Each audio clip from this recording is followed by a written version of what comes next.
Thanks so much, Dr. McCall and Mr. Fulkerson and the Henry Center and Dr. Cha as well. It's great to be back at Trinity.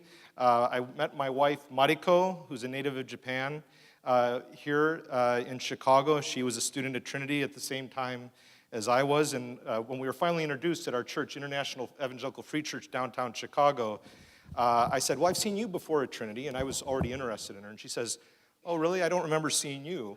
But 10 months later, we were married, and I think she still thinks it's a tour guide situation, but I won't tell her otherwise. So it's great to be with you, and I'm going to be sharing, as has been indicated, from a paper I've written called Downward Mobility and Trickle-Up Economics, a Trinitarian reflection on money and power. At the outset, taking back America, losing out on Wall Street, and the city of God.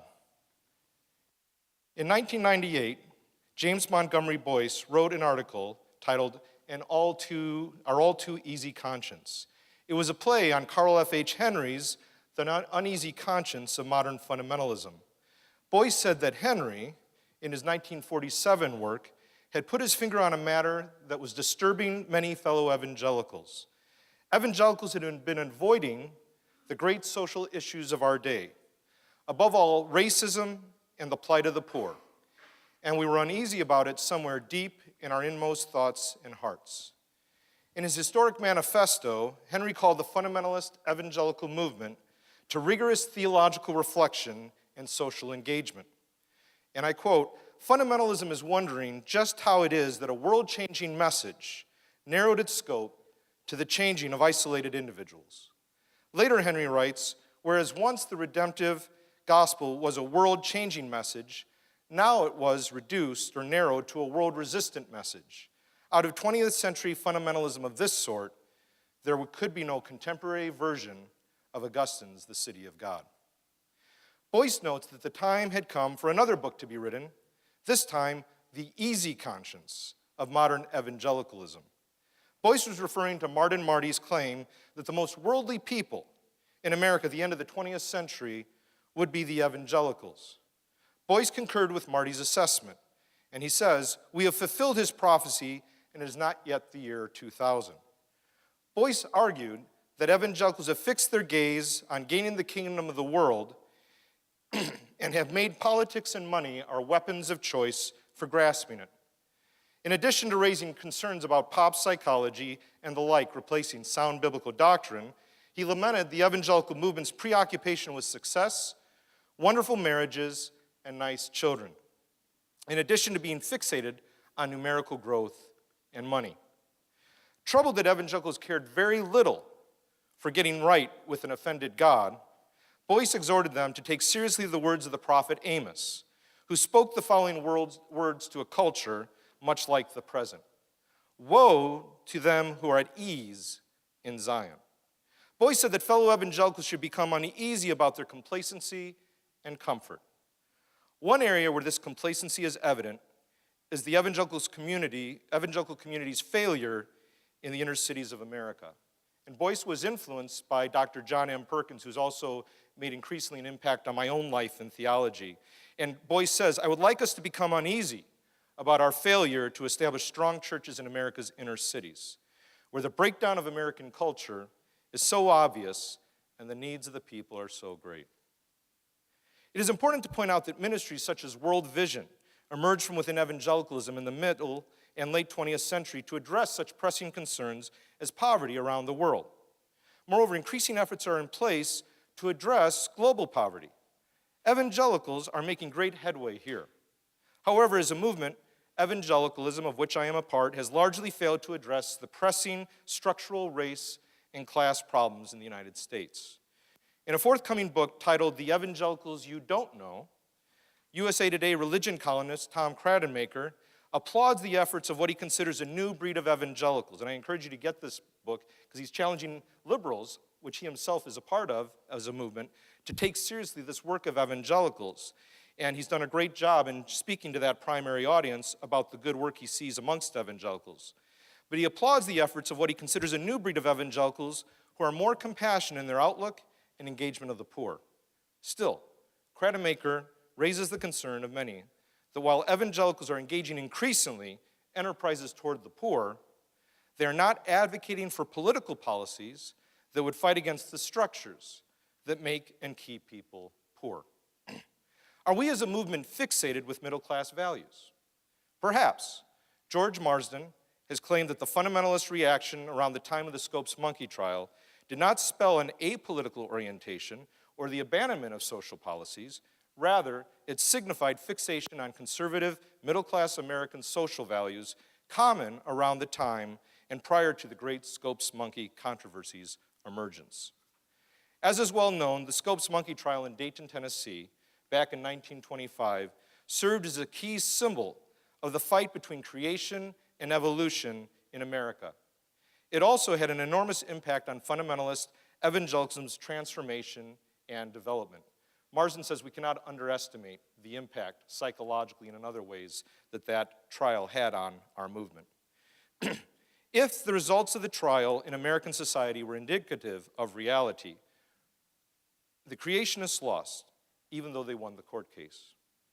While Darwin has gone on trial repeatedly in evangelical circles over the years, I'm not sure the same could be said regarding free market economics. As intense as the debate over creation and evolution was at the time, Marsden's claims suggest perhaps that a more subtle debate was and is still raging over the biblical doctrine, the biblical creation narrative as it pertains to the market.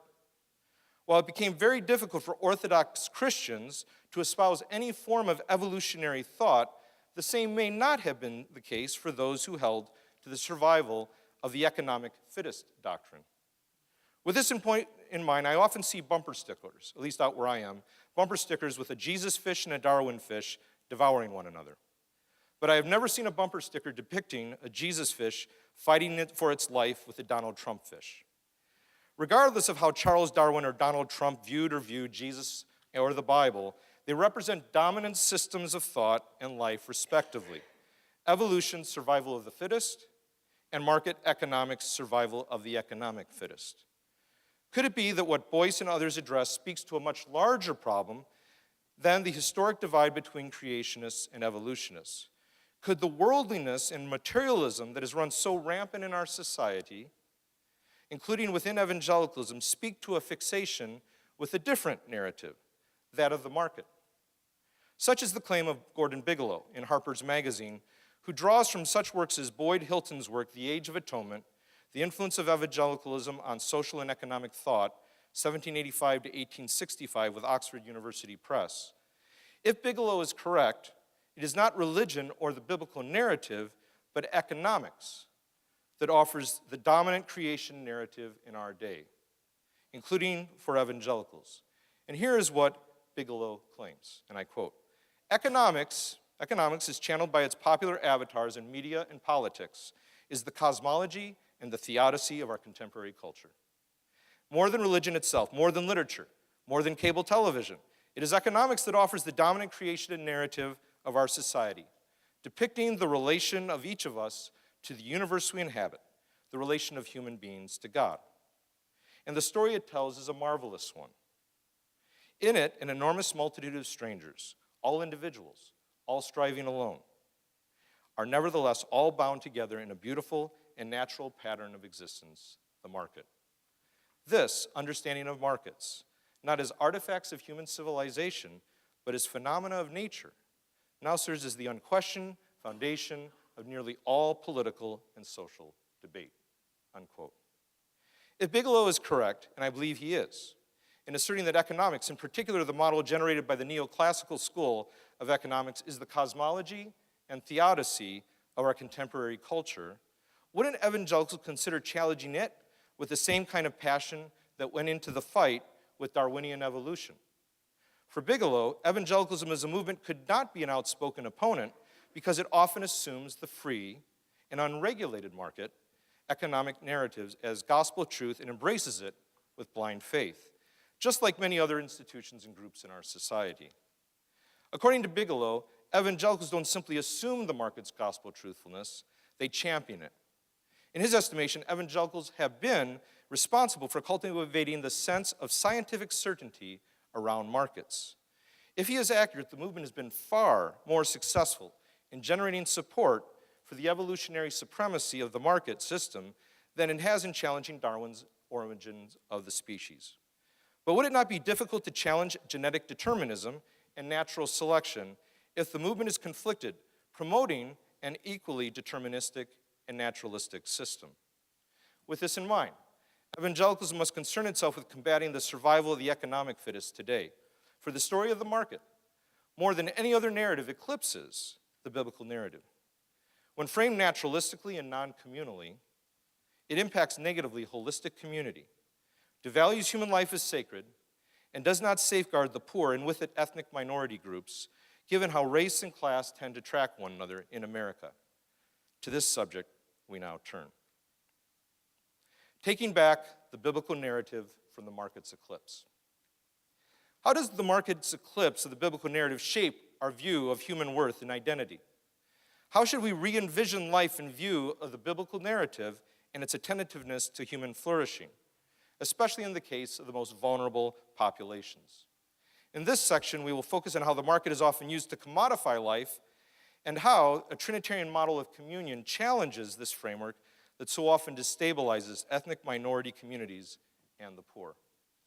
Later, in the final section, we will discuss what economic life might look like today in view of the biblical narrative and how it calls for human flourishing that includes privileged concern for the poor and ethnic communities that are so often marginalized.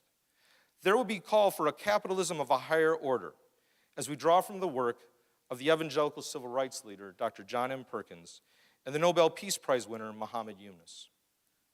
In keeping with Bigelow's statement, human identity is defined in individualistic and non-relational terms. And let me say here at this point that Jonathan Edwards himself was concerned about the developing free market system in his day. In Robert Jensen's book on America's Theologian, Oxford University Press, about Jonathan Edwards, he talks about how Edwards called for the restructuring of the heart as well as social relationships. Regarding the latter, he spoke prophetically against the economic injustices bound up in the market system, which is emerging as a dominant force in his day. For example, Edwards called it fraud when merchants charged more for products than was necessary for providing them with an equitable income. And he called it extortion when merchants raised the cost of items based on poverty-stricken people's dependence on such products. And far from seeing the benefits of wealth as a sign of God's favor, Edwards claimed that God often bestows riches on those he loathes the most. Moreover, human worth is not inherent on this view. Human being is a commodity. The market narrative defines worth contractually and pragmatically: production, sales, purchases, and consumption. That which does not benefit the market is ignored and deemed inferior, perhaps even abandoned.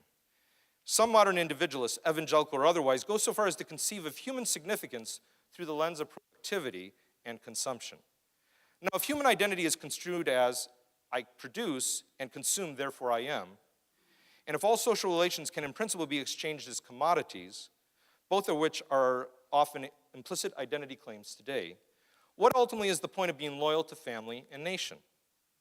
What is one to make of those who virtually abandon their families to climb the corporate or ecclesiastical ladder? Or those corporations who abandon their countries for tax breaks and shelters overseas? What happens to social solidarity? As with all commodities awaiting transaction, family and nation are valuable on this view to the extent that they serve useful purposes. The only value for anyone, including the poor and marginalized ethnic communities, is how they benefit the market. That is, what can be gained from them. The award-winning AMC show, Mad Men, gets at this, and I encourage you to watch it from the vantage point, not for entertainment per se, but how they will even use African Americans for market purposes, but don't care about the civil rights movement as such. It's all about economic benefit for them on Madison Avenue. When church growth models include justice packages as techniques and tools to bring in seekers, it is only a matter of time when such churches would discard those justice packages. This is a very big concern for me today, for they can actually keep many seekers from coming and or long-term members with the biggest wallets from leaving for the sake of maintaining control. The result in each circumstance is alienation from community. So where do we go both theologically and economically? A Trinitarian communal reflection that accounts for money and power and concerns itself with identifying with those in the margins is in order. A Trinitarian ontology of communion signifies that life is not ultimately about production and consumption, which ultimately leads to the fear of scarcity, but loving and just communion with others, including through our work. That is no small order, given the great deal of talk about identity formation being conceived in terms of production and consumption in American society today. Such talk is found inside the American church as well. In fact, a noted pastor has called on men to be real men by moving from being merely consumers to being producers. Whether we are talking about men or women, we need to move beyond thinking of humans as mere producers. We need to move beyond thinking of humans as mere producers and consumers and approach human identity in the church in communal terms. So instead of separating people into classes as producers and consumers, for example, we must encourage everyone to move toward being communers. Of course, we consume even as we produce, and everyone produces and consumes in some manner. However, we must never reduce our communal identity as humans, reducing it as humans, and as the church to acts of production and consumption. Why? I maintain that the Bible teaches that we are created in the image of the triune God, who creates us as an overflow of holy, loving communion. God's purpose is to create and, after the fall, to transform us so that we can share in the glory of this loving, holy communion in the divine life for all eternity. And here I have in mind such texts as Genesis 1, 26 and 27, and then also John 17, Jesus' true high priestly prayer. Creation and production are not the ultimate categories. They point beyond themselves to something even more profound, communion with God and one another. The power of production and consumption are not foundational, but rather the power of loving communion. Another reason why we must speak in more communal terms rather than reductionistic terms involving mere production and consumption is that the latter categorization scheme leads to a bifurcation of humanity and destructive power dynamics. When we move from communer categories to producer and consumer distinctions or divisions, we destroy the possibility of experiencing profound relationality. Relationality always involves reciprocity and mutuality. It is never unidirectional, and that also includes work amongst the poor. I will offer 3 examples of how this bifurcation affects us even here today, affects me, and I must be concerned for it. If, for example, we define noble people as those who produce, it leads to a devaluing of those who consume their products. Related to this point, do not producers need consumers to consume what they produce? Does that not entail the need for fostering at least 2 classes of people? The producers, that is, the elect, or naturally selected by their own survival instincts, will enslave or at least corral others to be consumers so that they can make their own election or natural selection sure. In the church culture today, there is at times a tendency to identify entrepreneurial creativity with a greater sense of personal worth and identity. Many evangelicals rightly challenge consumeristic tendencies and greed, but our production proclivities can still enforce an us and them mindset. Those who produce the best justice packages for those in need of food and other necessities should not be seen as having the most worth. As important as these justice entrepreneurs are, we all have worth as we share life and resources with one another. We all have something to offer when we view matters relationally. Those who have the least stuff often have the most to teach us relationally, for they have learned the secret of the meaning to life. The fullness of life is experienced not in the abundance or creation of possessions, but in the abundance of communal presence. Besides noting the problem of enforcing and reinforcing 2 classes of people by way of productivity, we can easily move in the opposite direction by promoting a state of affairs where those who consume the most win. The problem often has economic as well as ethnic dimensions. The developed world, which generally is very white, consumes an inordinate percentage of the world's resources, while the non-white world, developing world rather, with its human and natural resources is used increasingly as the field to produce the goods for those enlightened, developed world consumers. Beyond considering class and race divisions, we must also account for matters of gender. If women stay home, that does not mean they are not producing. While husbands may be the breadwinners in some homes, they are not alone in cultivating family life. To many people, housewives and house husbands do not appear to contribute to the bottom line, if we think simply in production and consumption categories. As Leslie Newbegin has argued, according to the Post-Enlightenment Project, all human activity is absorbed into labor. It becomes an unending cycle of production for the sake of consumption. In this view, what does not enter the market is ignored. Thus, the homemaker is set to the side as insignificant because her or his work does not benefit the market, while, as Newbegin says, the gambling syndicate, arms salesman, and drug pusher do. But when we think communally, we find that breadwinners and families are not the only ones producing. It is much more constructive to think in terms of sharing. From the standpoint of sharing, everyone is needed: husbands, wives, and children. Everyone matters because everyone shares in communal life together. We do not exist because we think, produce, or consume. And this is the lie that our system so often propagates in our society at large. In place of Descartes' "I think, therefore I am," in Macy's and Walmart's "I shop, therefore I am," we must think in terms of we are loved by God and one another, therefore we are. And this is something I continue to struggle with all the time, because my identity is so often wrapped up in what I produce and consume in my own entrepreneurial creative juices. And so this is a challenge to me personally at a very deep level. We must ultimately exist, or we exist ultimately because we are loved by God. God calls us to be communers, to respond to God's love by loving one another and others, and God, loving God and others in return. Mark 12:30 and 31, the heart of the law, as Jesus indicates, is all about this. As we move toward viewing life and people in communal terms, it will have a profound bearing on how we approach a variety of subjects. Most importantly, it will help us move from treating other people as objects to seeing them and see them as human subjects who really matter. In effect, it leads us to a just love. Dr. John M. Perkins' model of Christian community development, I'm encouraged to hear that now Trinity, Evangelical Divinity School, is a close partner, an academic partner with the CCDA. That is wonderful. That's exciting to me. And I hope to see other institutions like Trinity do just that in the years to come. But it is grounded in God's communal love. Not only has he, that is Dr. Perkins, been known for calling for integration and redistribution, subjects to which we will return, but also he shares the vision of the late Dr. Martin Luther King Jr., that the civil rights movement's long-term goal was the flourishing of the reconciled and beloved community in which everyone would share. Foundational to this aim is God's overflowing love that leads God's Son to relocate from heaven to earth to be with us and to reconcile us to himself and to one another in and through the Spirit who leads us and binds us in love. Relocation and reconciliation leads to redistribution, voluntary redistribution that's holistic of our whole lives in community with all of our talents and gifts together as a community. What is required today are social prophets, like Perkins, who proclaim the benefits of social profits, FITS, through social businesses.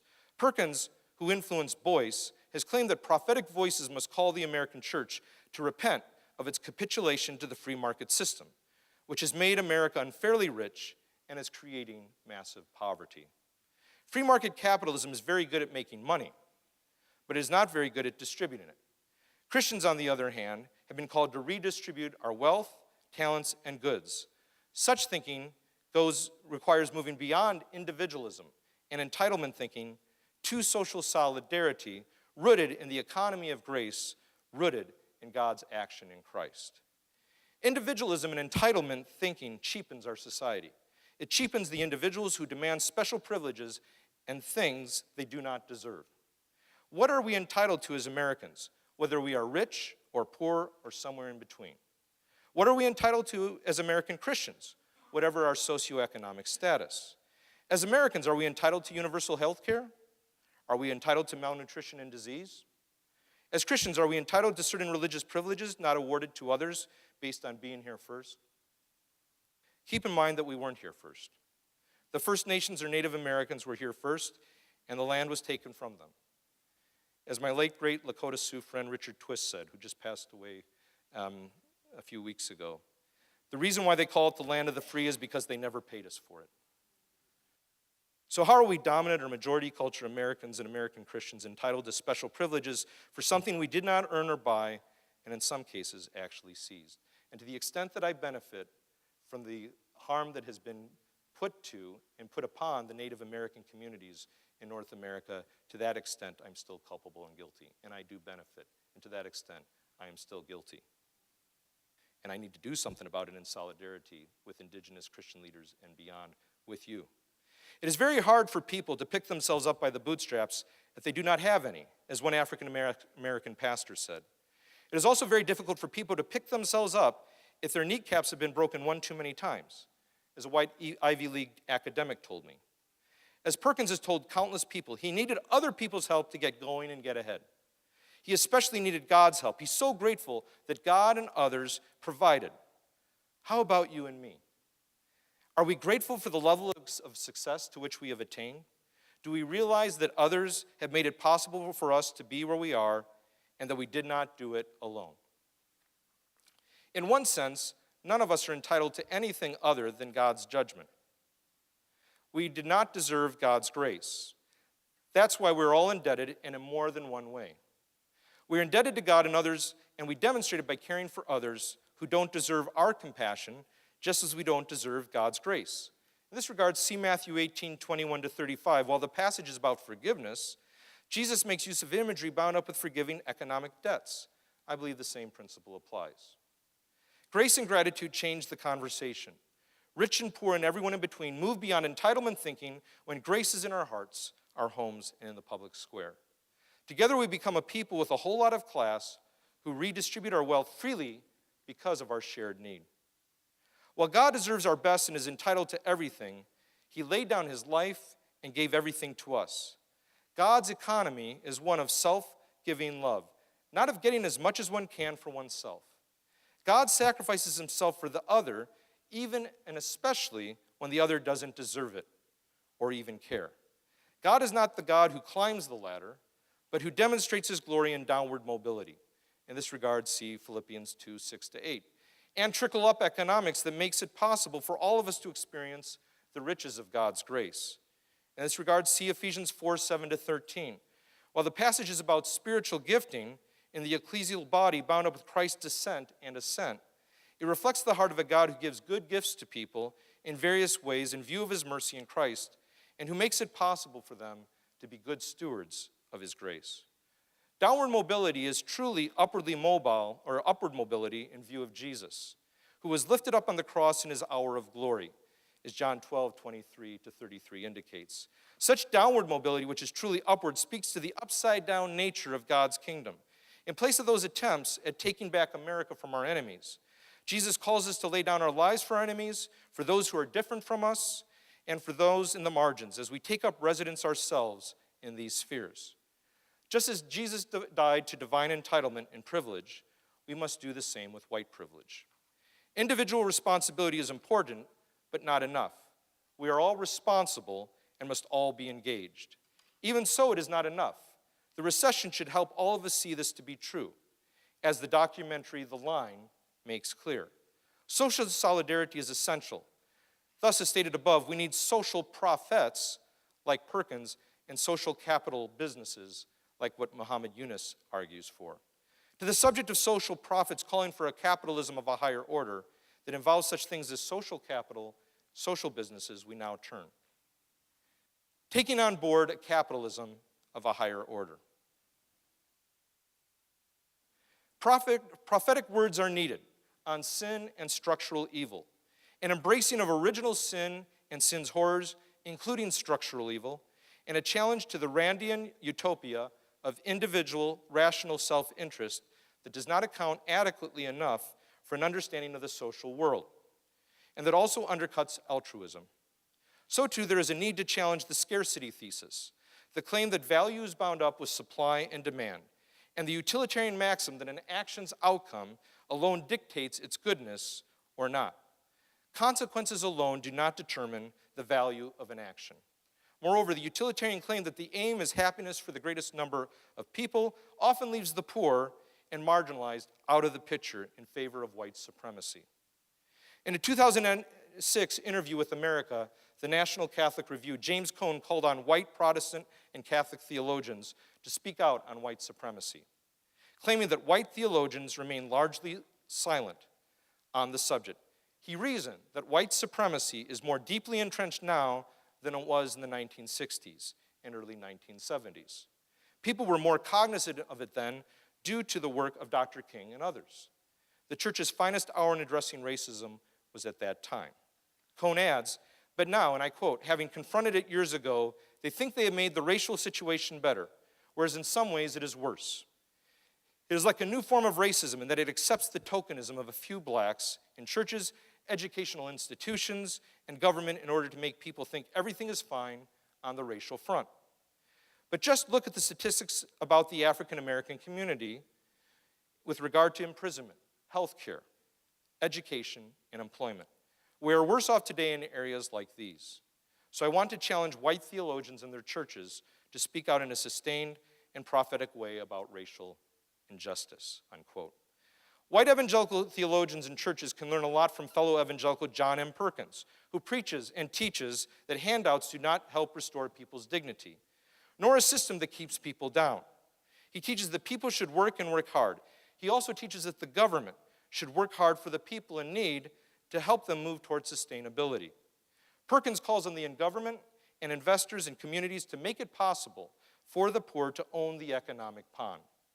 In this way, we move beyond holding on to a sense of entitlement, whereby we are entitled to positions of power in our community-building exercises and transactions, to surrendering unwarranted ownership to the title so that others can rightfully take the credit. What does ownership of the pond for the poor look like? It is not enough to give hungry people fish to eat, nor is it enough to teach them how to fish. Perkins says that the give people a fish and they'll eat for a day line was the motto of 1960s community development. And teach people to fish and they'll eat for a lifetime was the 1970s model. Though the latter is a marked improvement on the former, neither one goes far enough to meet the enormous challenges of the urban poor today. For Perkins, the approach needed today involves asking the question, who owns the pond? He goes on to say that the fact that young men felt no remorse for torching businesses in their communities during the Los Angeles riots indicates how little was at stake in their eyes. I imagine they would have felt differently if these businesses had been owned by neighbors, family members, and friends. Ownership is not simply a matter of owning the title. It is also about ensuring that the poor with whom we become partners in rebuilding communities have a sense of accomplishment. We can accomplish many things in life if we don't care who gets the credit. And that's hard for me because I always want the credit, unfortunately. The key to explosive and long-term community development vitality is to ensure that the people in a depressed community fully believe that they are responsible for repairing the foundations and walls of their community. So as you're working in Waukegan and elsewhere, which I'm really excited about, as Dr. Cha was indicating, this has got to be at the heart of that relational work. Perkins gets to this idea when he quotes a Chinese poem. Go to the people, live among them, learn from them, love them, start with what they know, build on what they have. But are the best leaders, when their task is done, the people will remark, we have done it ourselves. We can accomplish a lot if we don't care who gets the credit. We all have a share in God's estate. As a result, Christians and churches can work together in particular areas of need. That is, affluent and poor churches can together take ownership of depressed communities. Following Perkins' lead, churches can help form local enterprises that meet local needs and employ indigenous people. This will involve giving the poor the capital they need and cannot get due to recurring redlining, which continues to happen, and to take ownership of property and keep the money in the community. Churches can also become partners together to foster ownership of businesses among the local people. Such actions will mean giving wealthy individuals the opportunity to invest in something far greater value than the stock market. For as Jesus said, whatever you do for the least of his brothers, you do it for him.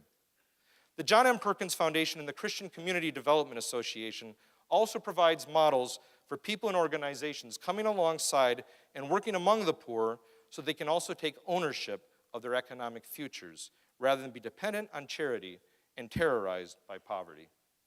Muhammad Yunus' work, while criticized and under scrutiny in his home country, is a sterling example of the kind of program that needs to be implemented in various quarters among the poor around the world. Yunus champions social businesses. A social business is designed to meet a social goal. He goes on to say that a social business pays no dividends. It sells products at prices that make it self-sustaining. The owners of the company can get back the amount they've invested in the company over a period of time, but no profit is paid to investors in the form of dividends.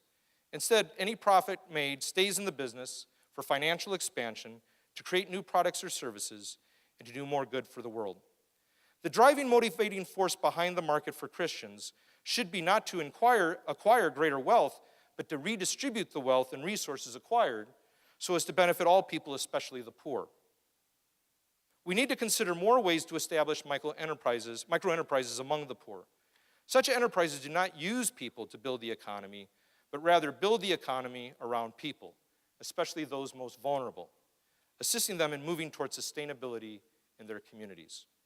In closing, taking hold of the city of God. At the outset of this essay, mention was made of Carl F. H. Henry's lament that an otherworldly and world-resistant fundamentalism could not give rise to a contemporary version of Augustine's city of God. Nor can a worldly evangelicalism, as James Montgomery Boyce argued. Let the words of their and our evangelical forebear, Jonathan Edwards, in The Great Awakening, lead the way in calling to a vision of a capitalism of a higher order, and call us to live in view of that day when the city of God becomes the city of the new humanity. Edwards' words in The Great Awakening refer back to the heads of Israel's tribes who contributed their wealth to rebuild the tabernacle in Exodus 35:21-29.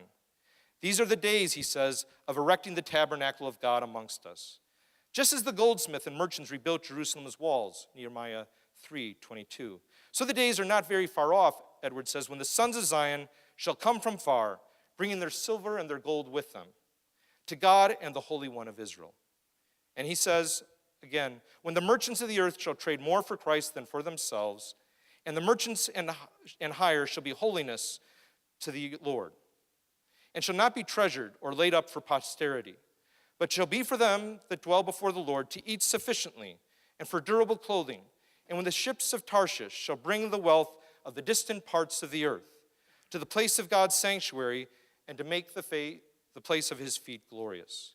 The days are coming when the great and rich men of the world shall bring their honor and glory into the church, and shall, as it were, strip themselves to spread their garments under Christ's feet as he enters triumphantly into Jerusalem. And I go on to say, will the merchants of the various churches rise up in solidarity to overcome the market forces, to contribute their wealth to build the tabernacle? Will the sons and daughters of Zion rebuild the city wall? And will the merchants trade more for the selfless Christ than for themselves, and thus welcome Christ in as he turns Nineveh and Babylon into the new Jerusalem? I pray that these days are not very far off. Only when Christians and churches unite as one church and partner with those outside the church to contend for the same moral objectives will God's people begin to become now what they are destined to be in God's future, the beloved community, a city on a hill whose light illumines the world, where the kings and nations bring their splendor and glory into the church. That day will dawn only when churches, their leaders, and their members consume Christ and are consumed by Christ. Only then will they cooperate with one another to take captive the market forces and relocate, reconcile, and redistribute their wealth for the sake of Christ, where the city of God becomes the city of the new humanity. Thank you very much.